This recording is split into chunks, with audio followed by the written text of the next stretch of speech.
거대한 대양의 끝자락에는 인류의 찬란한 꿈이 기다리고 있었습니까? 아니면 돌이킬 수 없는 비극의 시작이 숨어 있었습니까? 안녕하십니까?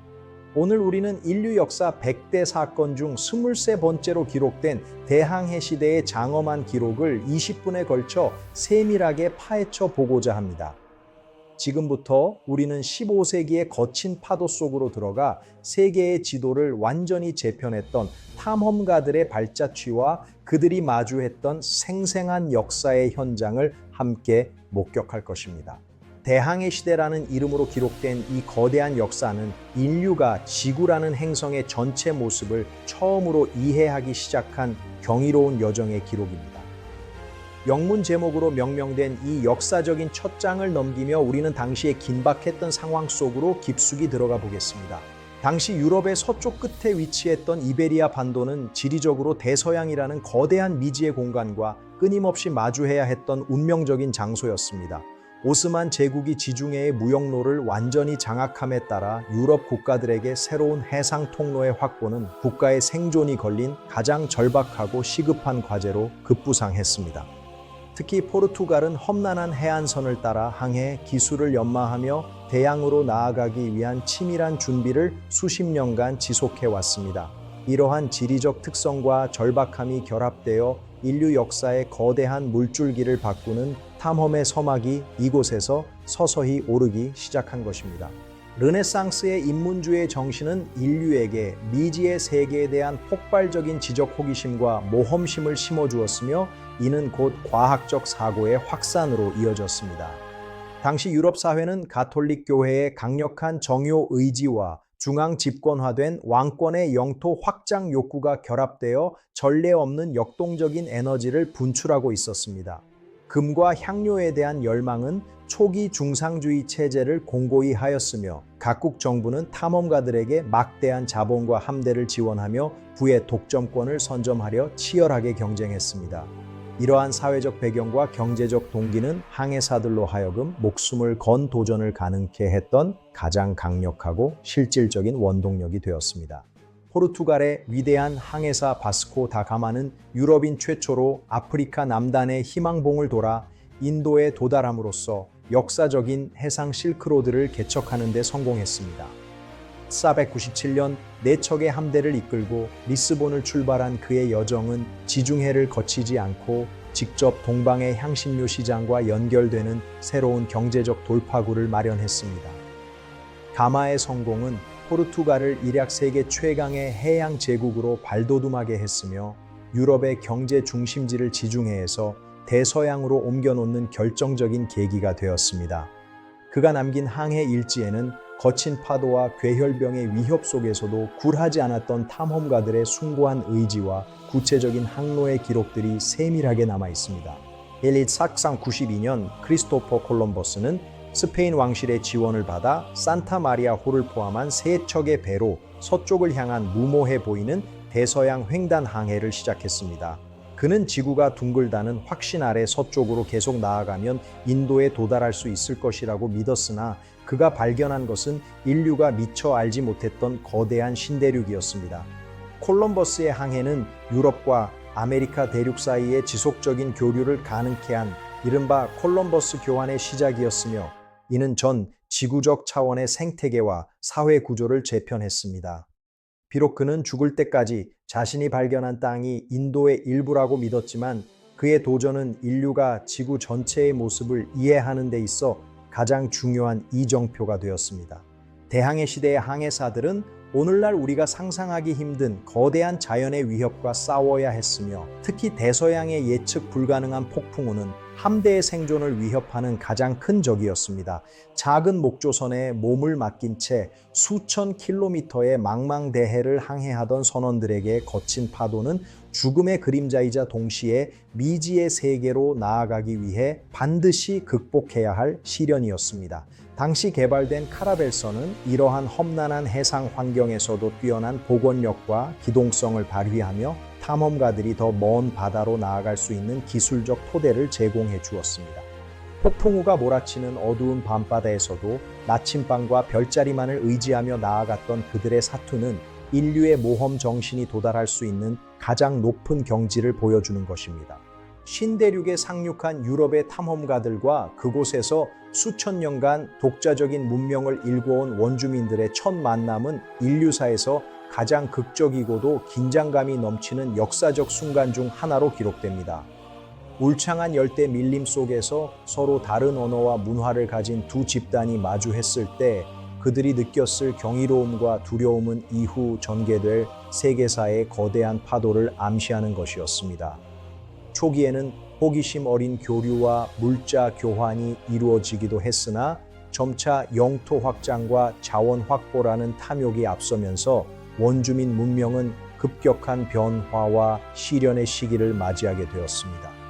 이러한 문화적 충돌과 융합의 과정은 오늘날 아메리카 대륙의 독특한 다문화적 정체성을 형성하는 뿌리가 되었으며 동시에 인류가 극복해야 할 역사의 아픈 상처로도 남아 있습니다. 대항해 시대가 완성한 가장 위대한 업적 중 하나는 지구상의 모든 대륙을 연결하는 정교하고 거대한 글로벌 무역 네트워크를 인류 최초로 구축했다는 점에 있습니다. 리스본에서 고아를 거쳐 마카오까지 이어지는 포르투갈의 항로와 세비야에서 마닐라를 거쳐 아메리카로 이어지는 스페인의 갈런 무역은 전 세계를 하나의 경제권으로 묶었습니다. 향신료와 실크 그리고 은과 설탕 같은 고부가 가치 상품들이 바다를 건너 유통되면서 세계 경제의 패러다임은 급격히 변화하였고 이는 자본주의 맹가를 형성하는 데 기여했습니다. 이러한 무역로를 따라 지식과 기술 그리고 종교가 함께 이동하면서 인류는 서로의 존재를 명확히 인식하기 시작했으며 본격적인 세계사의 통합 단계로 접어들게 되었습니다. 새롭게 발견된 영토에 건설된 유럽식 식민 도시들은 제국주의 권력의 가시적인 상징이자 새로운 정착지의 행정 및 상업의 중심지로서 급격히 성장하기 시작했습니다.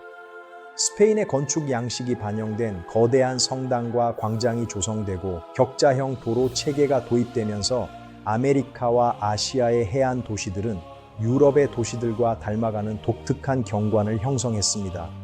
도시 건설 과정에는 수많은 노동력과 자원이 투입되었으며 이는 현지의 사회 구조를 재편하고 새로운 계급 질서를 형성하는 결과를 초래하기도 했습니다. 이러한 도시들은 글로벌 무역의 핵심 거점 역할을 수행하며 서구 문명의 확산을 주도했고 오늘날까지도 그 역사적 흔적을 간직한 채 각 지역의 중심지로서 기능하고 있습니다.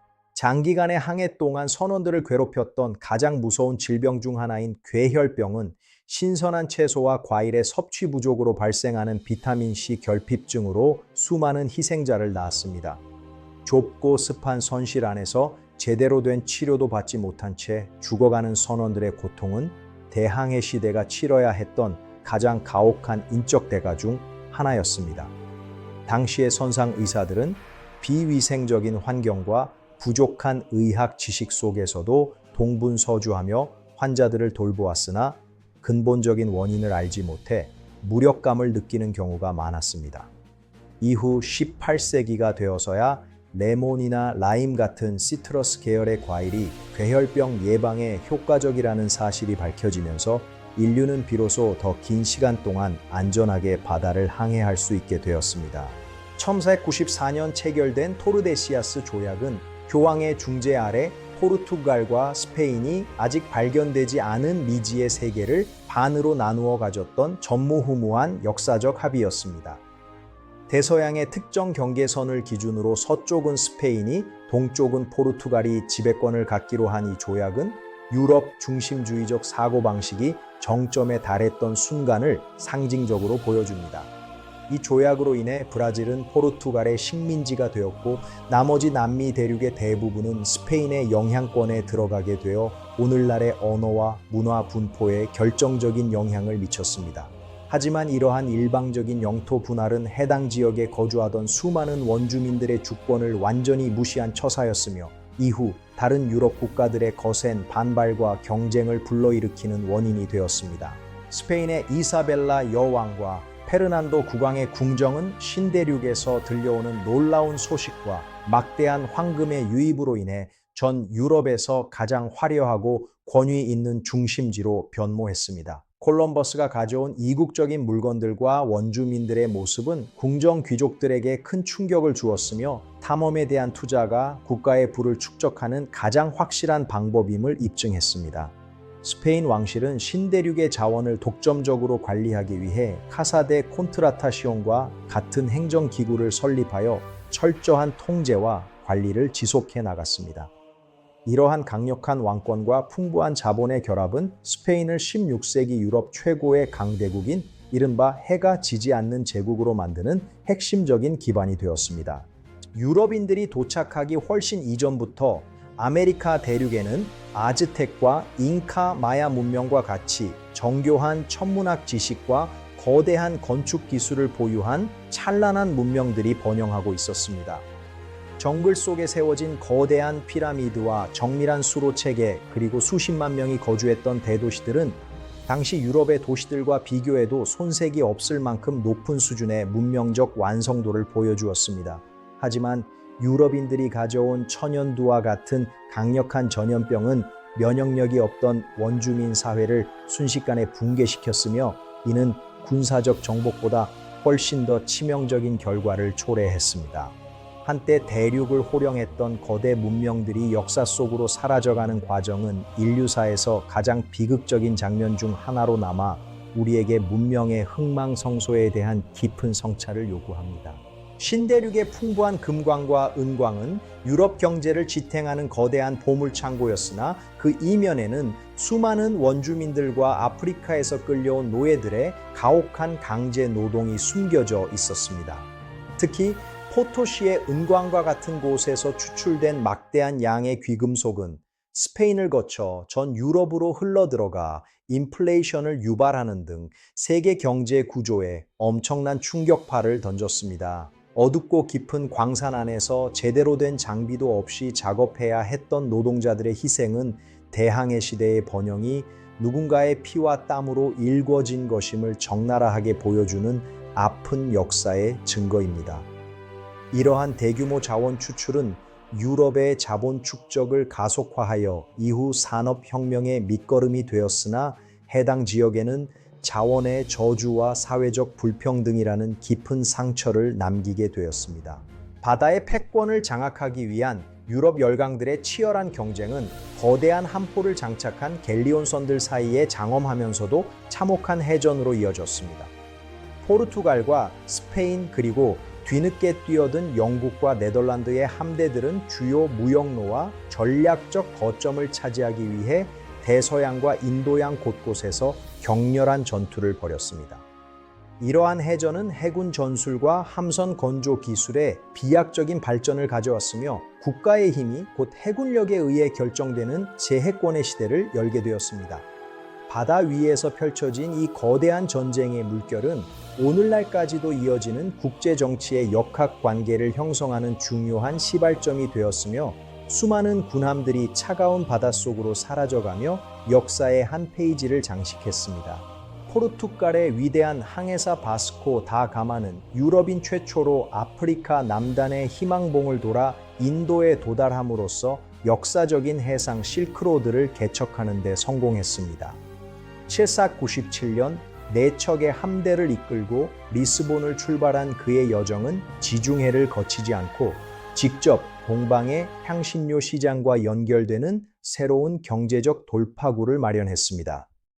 가마의 성공은 포르투갈을 일약 세계 최강의 해양 제국으로 발돋움하게 했으며 유럽의 경제 중심지를 지중해에서 대서양으로 옮겨놓는 결정적인 계기가 되었습니다. 그가 남긴 항해 일지에는 거친 파도와 괴혈병의 위협 속에서도 굴하지 않았던 탐험가들의 숭고한 의지와 구체적인 항로의 기록들이 세밀하게 남아 있습니다. 1492년 크리스토퍼 콜럼버스는 스페인 왕실의 지원을 받아 산타 마리아 호를 포함한 3척의 배로 서쪽을 향한 무모해 보이는 대서양 횡단 항해를 시작했습니다. 그는 지구가 둥글다는 확신 아래 서쪽으로 계속 나아가면 인도에 도달할 수 있을 것이라고 믿었으나 그가 발견한 것은 인류가 미처 알지 못했던 거대한 신대륙이었습니다. 콜럼버스의 항해는 유럽과 아메리카 대륙 사이의 지속적인 교류를 가능케 한 이른바 콜럼버스 교환의 시작이었으며 이는 전 지구적 차원의 생태계와 사회 구조를 재편했습니다. 비록 그는 죽을 때까지 자신이 발견한 땅이 인도의 일부라고 믿었지만 그의 도전은 인류가 지구 전체의 모습을 이해하는 데 있어 가장 중요한 이정표가 되었습니다. 대항해 시대의 항해사들은 오늘날 우리가 상상하기 힘든 거대한 자연의 위협과 싸워야 했으며 특히 대서양의 예측 불가능한 폭풍우는 함대의 생존을 위협하는 가장 큰 적이었습니다. 작은 목조선에 몸을 맡긴 채 수천 킬로미터의 망망대해를 항해하던 선원들에게 거친 파도는 죽음의 그림자이자 동시에 미지의 세계로 나아가기 위해 반드시 극복해야 할 시련이었습니다. 당시 개발된 카라벨선은 이러한 험난한 해상 환경에서도 뛰어난 복원력과 기동성을 발휘하며 탐험가들이 더 먼 바다로 나아갈 수 있는 기술적 토대를 제공해 주었습니다. 폭풍우가 몰아치는 어두운 밤바다에서도 나침반과 별자리만을 의지하며 나아갔던 그들의 사투는 인류의 모험 정신이 도달할 수 있는 가장 높은 경지를 보여주는 것입니다. 신대륙에 상륙한 유럽의 탐험가들과 그곳에서 수천 년간 독자적인 문명을 일궈온 원주민들의 첫 만남은 인류사에서 가장 극적이고도 긴장감이 넘치는 역사적 순간 중 하나로 기록됩니다.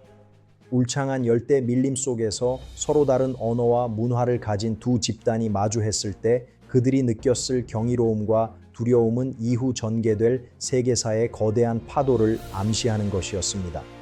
초기에는 호기심 어린 교류와 물자 교환이 이루어지기도 했으나 점차 영토 확장과 자원 확보라는 탐욕이 앞서면서 원주민 문명은 급격한 변화와 시련의 시기를 맞이하게 되었습니다. 이러한 문화적 충돌과 융합의 과정은 오늘날 아메리카 대륙의 독특한 다문화적 정체성을 형성하는 뿌리가 되었으며 동시에 인류가 극복해야 할 역사의 아픈 상처로도 남아 있습니다. 대항해 시대가 완성한 가장 위대한 업적 중 하나는 지구상의 모든 대륙을 연결하는 정교하고 거대한 글로벌 무역 네트워크를 인류 최초로 구축했다는 점에 있습니다. 리스본에서 고아를 거쳐 마카오까지 이어지는 포르투갈의 항로와 세비야에서 마닐라를 거쳐 아메리카로 이어지는 스페인의 갈런 무역은 전 세계를 하나의 경제권으로 묶었습니다. 향신료와 실크 그리고 은과 설탕 같은 고부가 가치 상품들이 바다를 건너 유통되면서 세계 경제의 패러다임은 급격히 변화하였고 이는 자본주의 맹가를 형성하는 데 기여했습니다. 이러한 무역로를 따라 지식과 기술 그리고 종교가 함께 이동하면서 인류는 서로의 존재를 명확히 인식하기 시작했으며 본격적인 세계사의 통합 단계로 접어들게 되었습니다. 새롭게 발견된 영토에 건설된 유럽식 식민 도시들은 제국주의 권력의 가시적인 상징이자 새로운 정착지의 행정 및 상업의 중심지로서 급격히 성장하기 시작했습니다. 스페인의 건축 양식이 반영된 거대한 성당과 광장이 조성되고 격자형 도로 체계가 도입되면서 아메리카와 아시아의 해안 도시들은 유럽의 도시들과 닮아가는 독특한 경관을 형성했습니다. 도시 건설 과정에는 수많은 노동력과 자원이 투입되었으며 이는 현지의 사회 구조를 재편하고 새로운 계급 질서를 형성하는 결과를 초래하기도 했습니다. 이러한 도시들은 글로벌 무역의 핵심 거점 역할을 수행하며 서구 문명의 확산을 주도했고 오늘날까지도 그 역사적 흔적을 간직한 채 각 지역의 중심지로서 기능하고 있습니다. 장기간의 항해 동안 선원들을 괴롭혔던 가장 무서운 질병 중 하나인 괴혈병은 신선한 채소와 과일의 섭취 부족으로 발생하는 비타민C 결핍증으로 수많은 희생자를 낳았습니다. 좁고 습한 선실 안에서 제대로 된 치료도 받지 못한 채 죽어가는 선원들의 고통은 대항해 시대가 치러야 했던 가장 가혹한 인적 대가 중 하나였습니다. 당시의 선상 의사들은 비위생적인 환경과 부족한 의학 지식 속에서도 동분서주하며 환자들을 돌보았으나 근본적인 원인을 알지 못해 무력감을 느끼는 경우가 많았습니다. 이후 18세기가 되어서야 레몬이나 라임 같은 시트러스 계열의 과일이 괴혈병 예방에 효과적이라는 사실이 밝혀지면서 인류는 비로소 더 긴 시간 동안 안전하게 바다를 항해할 수 있게 되었습니다. 1494년 체결된 토르데시아스 조약은 교황의 중재 아래 포르투갈과 스페인이 아직 발견되지 않은 미지의 세계를 반으로 나누어 가졌던 전무후무한 역사적 합의였습니다. 대서양의 특정 경계선을 기준으로 서쪽은 스페인이, 동쪽은 포르투갈이 지배권을 갖기로 한 이 조약은 유럽 중심주의적 사고방식이 정점에 달했던 순간을 상징적으로 보여줍니다. 이 조약으로 인해 브라질은 포르투갈의 식민지가 되었고 나머지 남미 대륙의 대부분은 스페인의 영향권에 들어가게 되어 오늘날의 언어와 문화 분포에 결정적인 영향을 미쳤습니다. 하지만 이러한 일방적인 영토 분할은 해당 지역에 거주하던 수많은 원주민들의 주권을 완전히 무시한 처사였으며 이후 다른 유럽 국가들의 거센 반발과 경쟁을 불러일으키는 원인이 되었습니다. 스페인의 이사벨라 여왕과 페르난도 국왕의 궁정은 신대륙에서 들려오는 놀라운 소식과 막대한 황금의 유입으로 인해 전 유럽에서 가장 화려하고 권위 있는 중심지로 변모했습니다. 콜럼버스가 가져온 이국적인 물건들과 원주민들의 모습은 궁정 귀족들에게 큰 충격을 주었으며 탐험에 대한 투자가 국가의 부를 축적하는 가장 확실한 방법임을 입증했습니다. 스페인 왕실은 신대륙의 자원을 독점적으로 관리하기 위해 카사데 콘트라타시온과 같은 행정기구를 설립하여 철저한 통제와 관리를 지속해 나갔습니다. 이러한 강력한 왕권과 풍부한 자본의 결합은 스페인을 16세기 유럽 최고의 강대국인 이른바 해가 지지 않는 제국으로 만드는 핵심적인 기반이 되었습니다. 유럽인들이 도착하기 훨씬 이전부터 아메리카 대륙에는 아즈텍과 잉카 마야 문명과 같이 정교한 천문학 지식과 거대한 건축 기술을 보유한 찬란한 문명들이 번영하고 있었습니다. 정글 속에 세워진 거대한 피라미드와 정밀한 수로 체계, 그리고 수십만 명이 거주했던 대도시들은 당시 유럽의 도시들과 비교해도 손색이 없을 만큼 높은 수준의 문명적 완성도를 보여주었습니다. 하지만 유럽인들이 가져온 천연두와 같은 강력한 전염병은 면역력이 없던 원주민 사회를 순식간에 붕괴시켰으며 이는 군사적 정복보다 훨씬 더 치명적인 결과를 초래했습니다. 한때 대륙을 호령했던 거대 문명들이 역사 속으로 사라져가는 과정은 인류사에서 가장 비극적인 장면 중 하나로 남아 우리에게 문명의 흥망성쇠에 대한 깊은 성찰을 요구합니다. 신대륙의 풍부한 금광과 은광은 유럽 경제를 지탱하는 거대한 보물창고였으나 그 이면에는 수많은 원주민들과 아프리카에서 끌려온 노예들의 가혹한 강제노동이 숨겨져 있었습니다. 특히 포토시의 은광과 같은 곳에서 추출된 막대한 양의 귀금속은 스페인을 거쳐 전 유럽으로 흘러들어가 인플레이션을 유발하는 등 세계 경제 구조에 엄청난 충격파를 던졌습니다. 어둡고 깊은 광산 안에서 제대로 된 장비도 없이 작업해야 했던 노동자들의 희생은 대항해 시대의 번영이 누군가의 피와 땀으로 일궈진 것임을 적나라하게 보여주는 아픈 역사의 증거입니다. 이러한 대규모 자원 추출은 유럽의 자본 축적을 가속화하여 이후 산업혁명의 밑거름이 되었으나 해당 지역에는 자원의 저주와 사회적 불평등이라는 깊은 상처를 남기게 되었습니다. 바다의 패권을 장악하기 위한 유럽 열강들의 치열한 경쟁은 거대한 함포를 장착한 갤리온선들 사이에 장엄하면서도 참혹한 해전으로 이어졌습니다. 포르투갈과 스페인, 그리고 뒤늦게 뛰어든 영국과 네덜란드의 함대들은 주요 무역로와 전략적 거점을 차지하기 위해 대서양과 인도양 곳곳에서 격렬한 전투를 벌였습니다. 이러한 해전은 해군 전술과 함선 건조 기술의 비약적인 발전을 가져왔으며 국가의 힘이 곧 해군력에 의해 결정되는 재해권의 시대를 열게 되었습니다. 바다 위에서 펼쳐진 이 거대한 전쟁의 물결은 오늘날까지도 이어지는 국제 정치의 역학관계를 형성하는 중요한 시발점이 되었으며 수많은 군함들이 차가운 바닷속으로 사라져가며 역사의 한 페이지를 장식했습니다. 포르투갈의 위대한 항해사 바스코 다 가마는 유럽인 최초로 아프리카 남단의 희망봉을 돌아 인도에 도달함으로써 역사적인 해상 실크로드를 개척하는 데 성공했습니다. 착고 17년 4척의 함대를 이끌고 리스본을 출발한 그의 여정은 지중해를 거치지 않고 직접 동방의 향신료 시장과 연결되는 새로운 경제적 돌파구를 마련했습니다. 가마의 성공은 포르투갈을 일약 세계 최강의 해양 제국으로 발돋움하게 했으며 유럽의 경제 중심지를 지중해에서 대서양으로 옮겨놓는 결정적인 계기가 되었습니다. 그가 남긴 항해 일지에는 거친 파도와 괴혈병의 위협 속에서도 굴하지 않았던 탐험가들의 숭고한 의지와 구체적인 항로의 기록들이 세밀하게 남아 있습니다.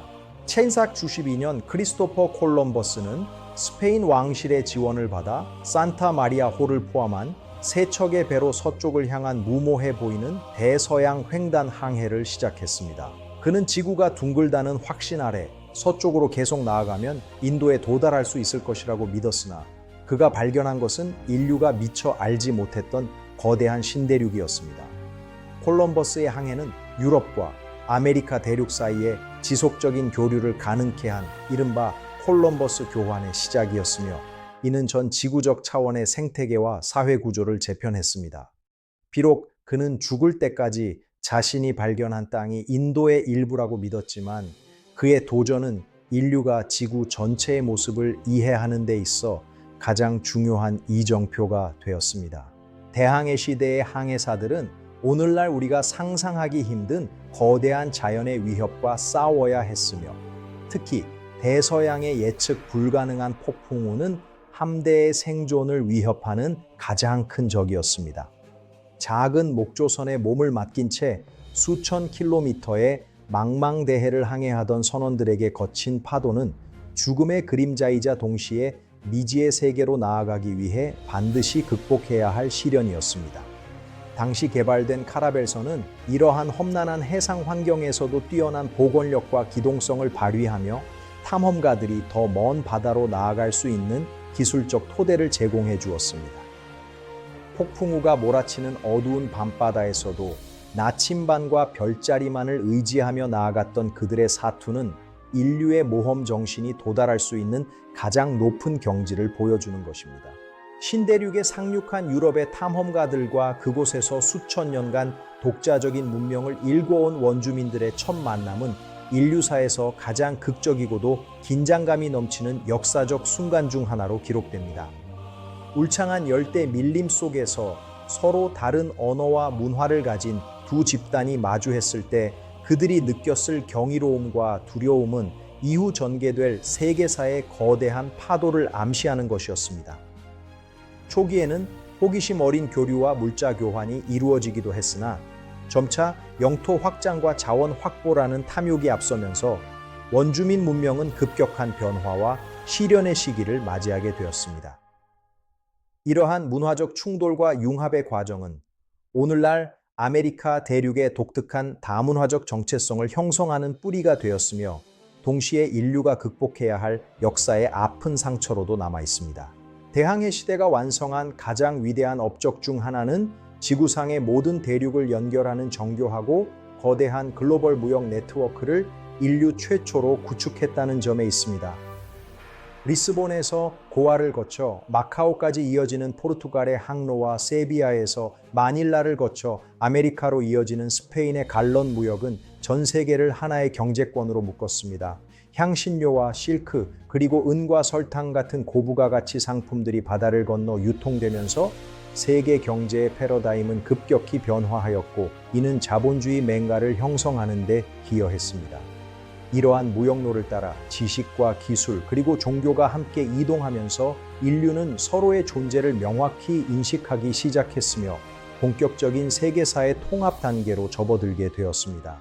새롭게 발견된 영토에 건설된 유럽식 식민 도시들은 제국주의 권력의 가시적인 상징이자 새로운 정착지의 행정 및 상업의 중심지로서 급격히 성장하기 시작했습니다.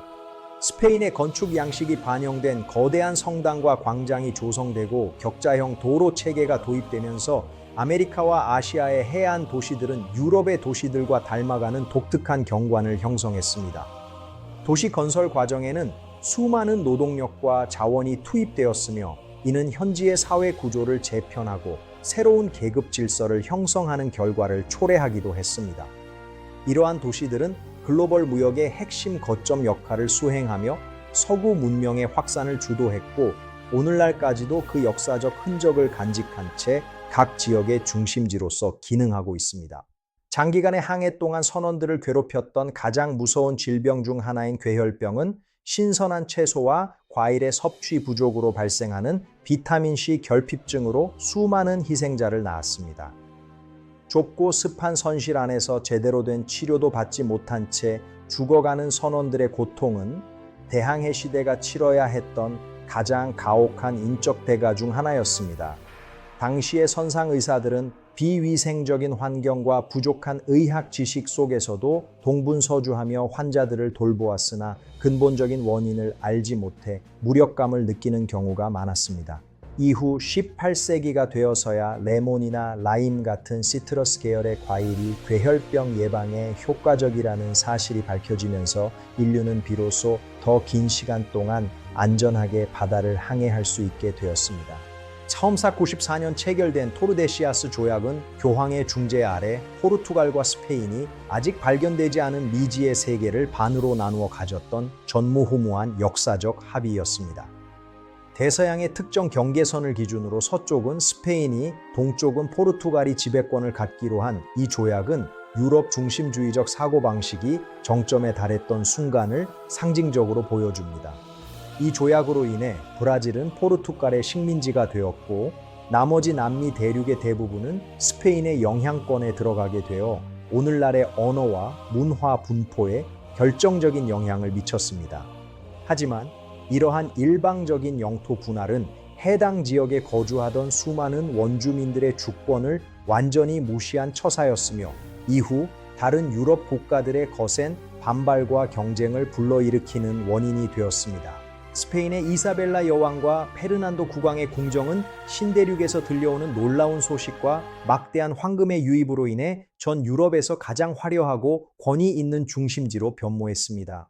콜럼버스가 가져온 이국적인 물건들과 원주민들의 모습은 궁정 귀족들에게 큰 충격을 주었으며 탐험에 대한 투자가 국가의 부를 축적하는 가장 확실한 방법임을 입증했습니다.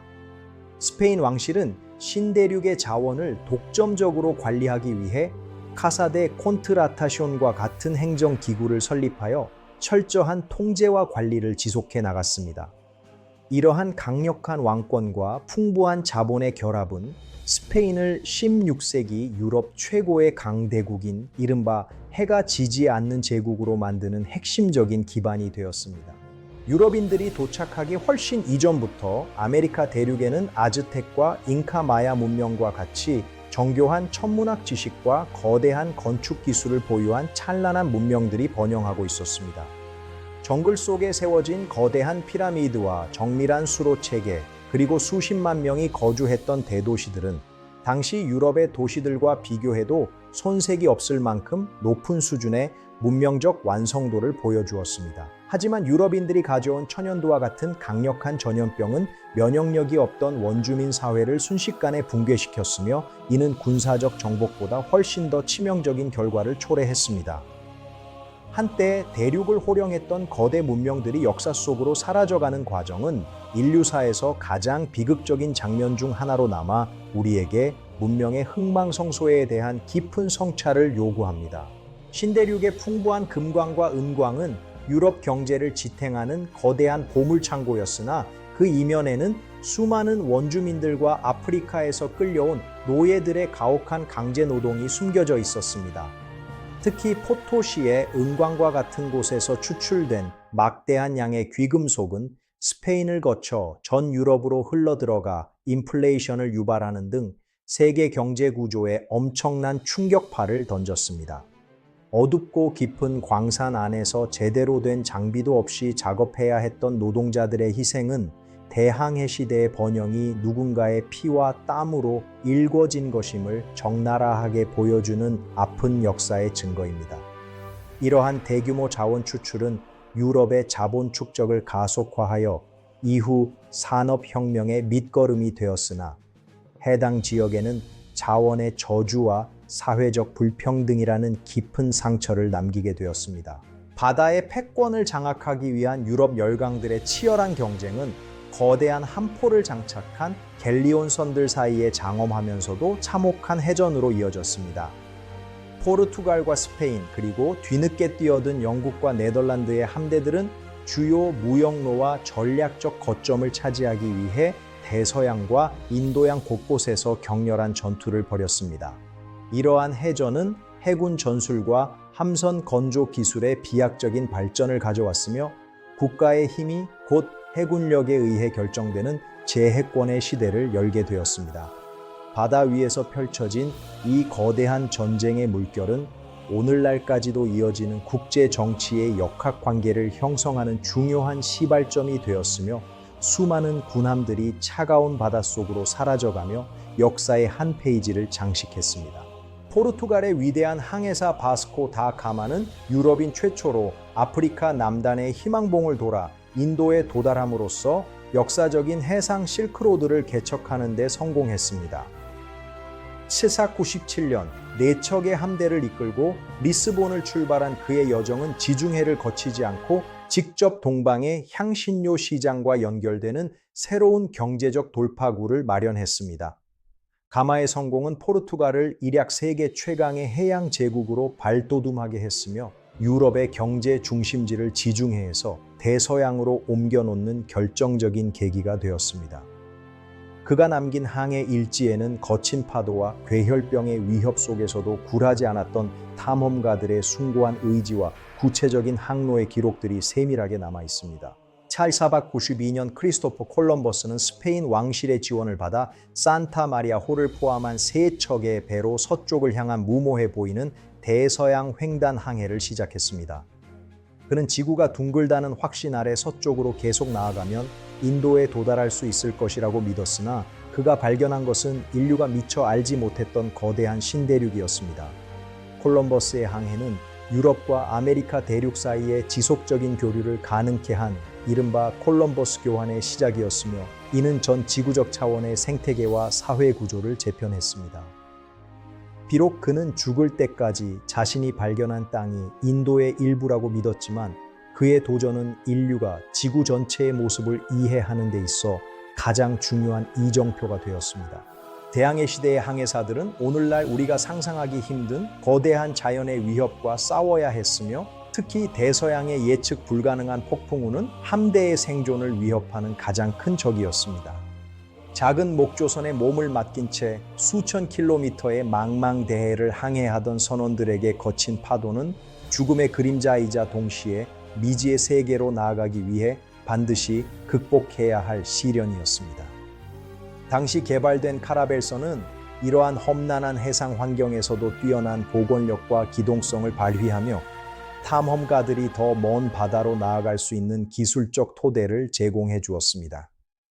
폭풍우가 몰아치는 어두운 밤바다에서도 나침반과 별자리만을 의지하며 나아갔던 그들의 사투는 인류의 모험 정신이 도달할 수 있는 가장 높은 경지를 보여주는 것입니다.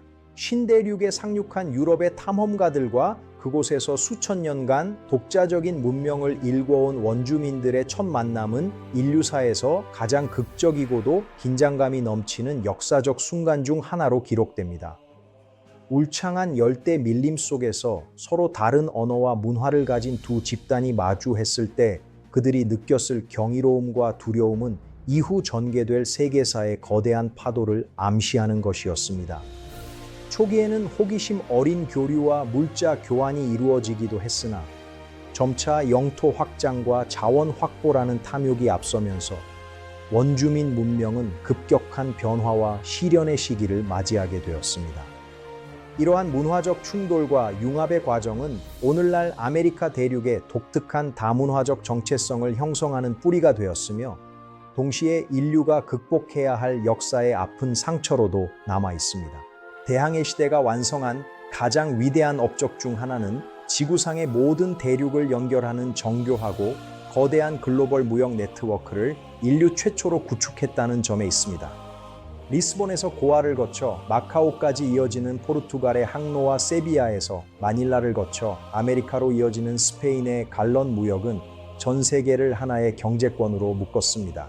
향신료와 실크, 그리고 은과 설탕 같은 고부가 가치 상품들이 바다를 건너 유통되면서 세계 경제의 패러다임은 급격히 변화하였고 이는 자본주의 맹가를 형성하는 데 기여했습니다. 이러한 무역로를 따라 지식과 기술 그리고 종교가 함께 이동하면서 인류는 서로의 존재를 명확히 인식하기 시작했으며 본격적인 세계사의 통합 단계로 접어들게 되었습니다.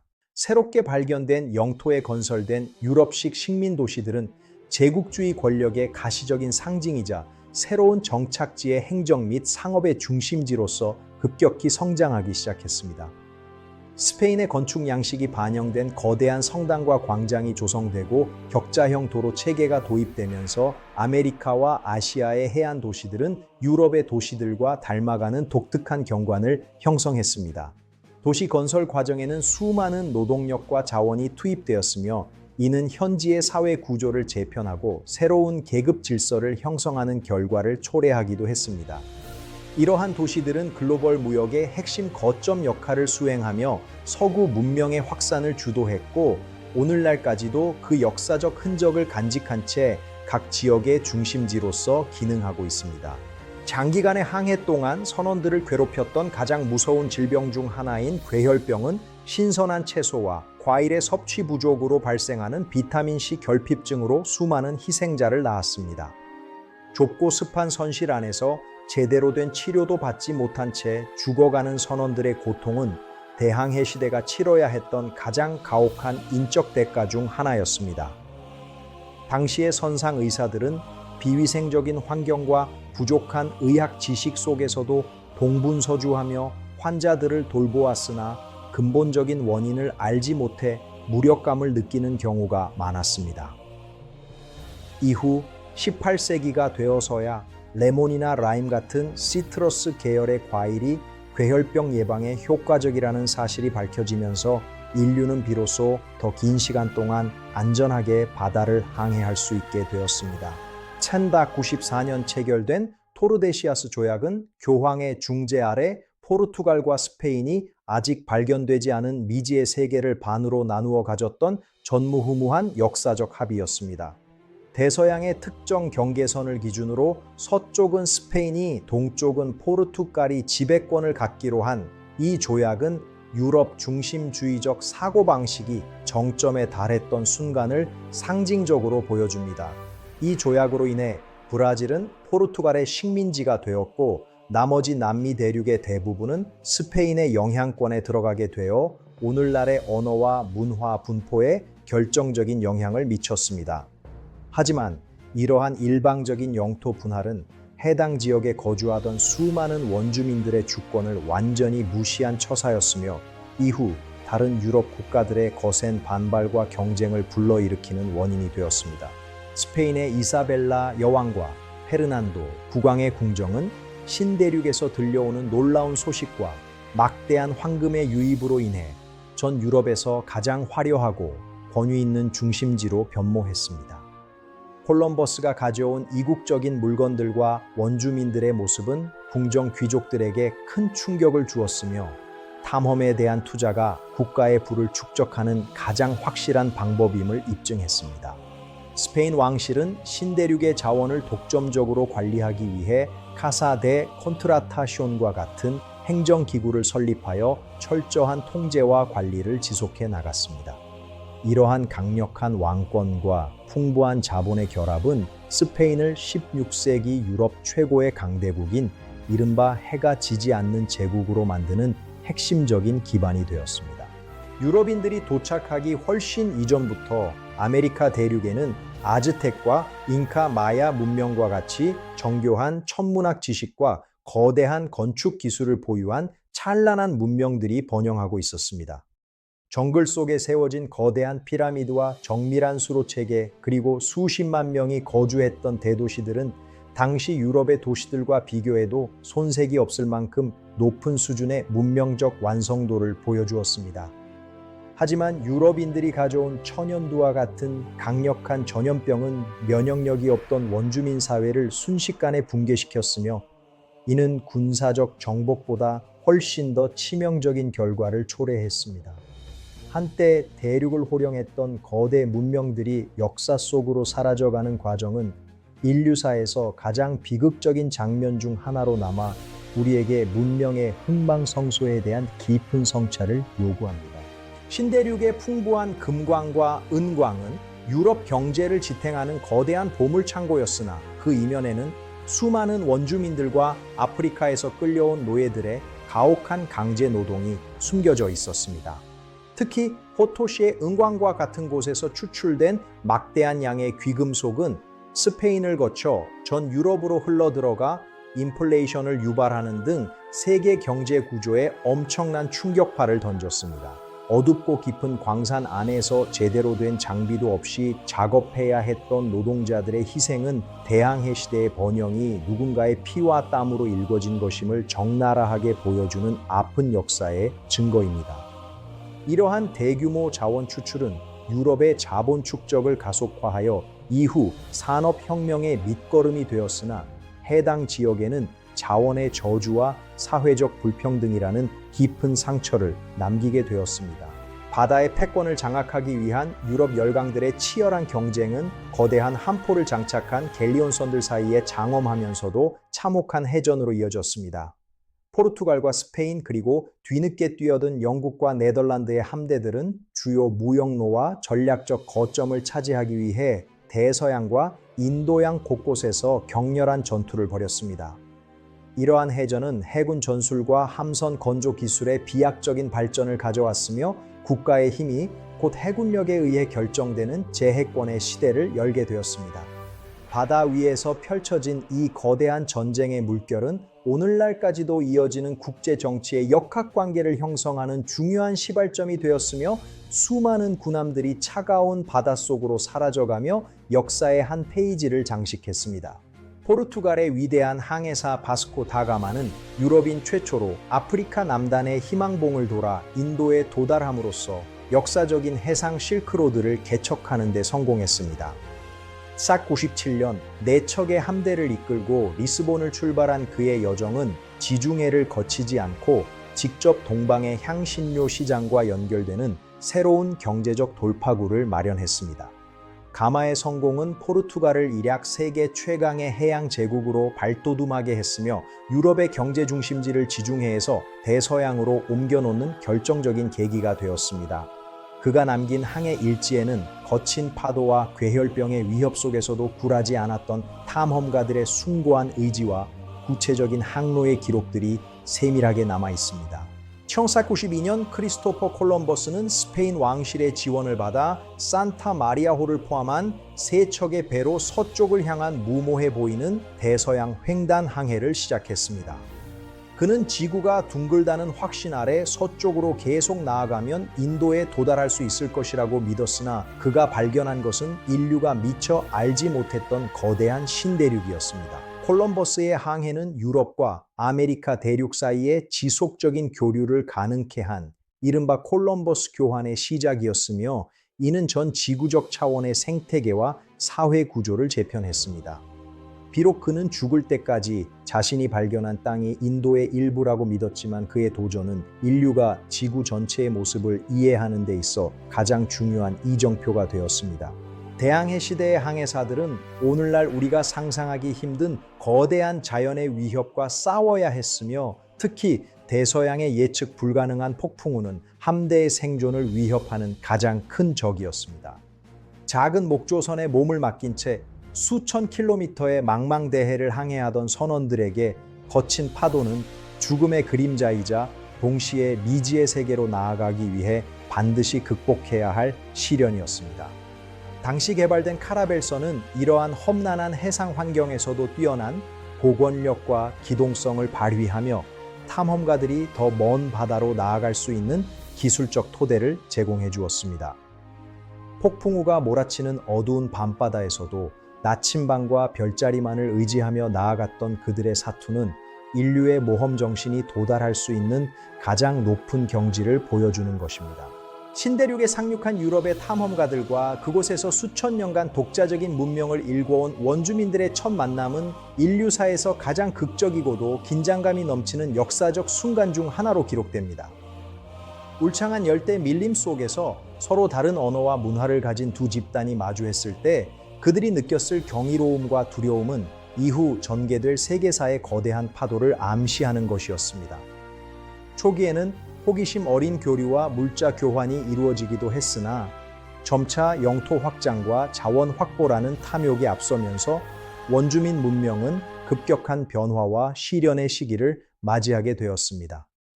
이러한 문화적 충돌과 융합의 과정은 오늘날 아메리카 대륙의 독특한 다문화적 정체성을 형성하는 뿌리가 되었으며, 동시에 인류가 극복해야 할 역사의 아픈 상처로도 남아 있습니다. 대항해 시대가 완성한 가장 위대한 업적 중 하나는 지구상의 모든 대륙을 연결하는 정교하고 거대한 글로벌 무역 네트워크를 인류 최초로 구축했다는 점에 있습니다. 리스본에서 고아를 거쳐 마카오까지 이어지는 포르투갈의 항로와 세비야에서 마닐라를 거쳐 아메리카로 이어지는 스페인의 갈런 무역은 전 세계를 하나의 경제권으로 묶었습니다.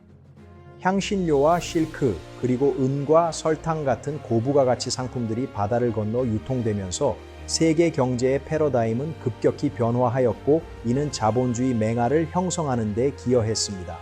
이러한 무역로를 따라 지식과 기술, 그리고 종교가 함께 이동하면서 인류는 서로의 존재를 명확히 인식하기 시작했으며 본격적인 세계사의 통합 단계로 접어들게 되었습니다. 새롭게 발견된 영토에 건설된 유럽식 식민 도시들은 제국주의 권력의 가시적인 상징이자 새로운 정착지의 행정 및 상업의 중심지로서 급격히 성장하기 시작했습니다. 스페인의 건축 양식이 반영된 거대한 성당과 광장이 조성되고 격자형 도로 체계가 도입되면서 아메리카와 아시아의 해안 도시들은 유럽의 도시들과 닮아가는 독특한 경관을 형성했습니다. 도시 건설 과정에는 수많은 노동력과 자원이 투입되었으며, 이는 현지의 사회 구조를 재편하고 새로운 계급 질서를 형성하는 결과를 초래하기도 했습니다. 이러한 도시들은 글로벌 무역의 핵심 거점 역할을 수행하며 서구 문명의 확산을 주도했고, 오늘날까지도 그 역사적 흔적을 간직한 채 각 지역의 중심지로서 기능하고 있습니다. 장기간의 항해 동안 선원들을 괴롭혔던 가장 무서운 질병 중 하나인 괴혈병은 신선한 채소와 과일의 섭취 부족으로 발생하는 비타민C 결핍증으로 수많은 희생자를 낳았습니다. 좁고 습한 선실 안에서 제대로 된 치료도 받지 못한 채 죽어가는 선원들의 고통은 대항해 시대가 치러야 했던 가장 가혹한 인적 대가 중 하나였습니다. 당시의 선상 의사들은 비위생적인 환경과 부족한 의학 지식 속에서도 동분서주하며 환자들을 돌보았으나 근본적인 원인을 알지 못해 무력감을 느끼는 경우가 많았습니다.